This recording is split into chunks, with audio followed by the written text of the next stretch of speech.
So welcome to match சை. இன்றைக்கி நம்ம எங்கே வந்திருக்கோம் பார்த்தீங்கன்னா திருவள்ளுவர் மேற்கு மாவட்டம் விஜய் ரசிகர் மன்றத்துக்கு வந்திருக்கோம். ஸோ டெய்லி காலைல பார்த்தீங்கன்னா இங்கே சாப்பாடு போடுவாங்க. இன்னையோட சுமார் 1000வது நாள் வந்து சாப்பாடு போடுறாங்க. ஸோ அது செலிப்ரேஷன் பண்ண தான் பார்த்திங்கன்னா நம்ம இங்கே வந்திருக்கோம். ஸோ நிறைய இலவசமாக பார்த்திங்கன்னா ட்ரெஸ் கொடுக்குறாங்க, இப்போ நிறையா சாப்பாடு போடுறாங்க. ஸோ வாங்க இன்றைக்கி நம்ம ஃபுல்லாக பார்க்கலாம். ஸோ இப்போ நம்ம இந்த சைடு பார்த்திங்கன்னா வந்திருக்கோம். எவ்வளோ கூட்டம் இருக்குதுன்னு பாருங்கள். ஸோ 3 பேனர் வச்சுருக்காங்க.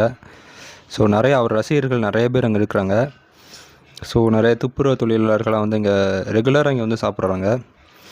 ஸோ நம்ம இங்கே அப்படியே பார்ப்போம், ஒவ்வொரு இடமா பார்ப்போம் என்ன பண்ணுறாங்க அப்படின்னு பார்ப்போம். ஸோ அதுக்கப்புறம் நம்ம இவங்கக்கிட்ட நம்ம பேசுவோம், ஒரு இன்டர்வியூ எடுப்போம்.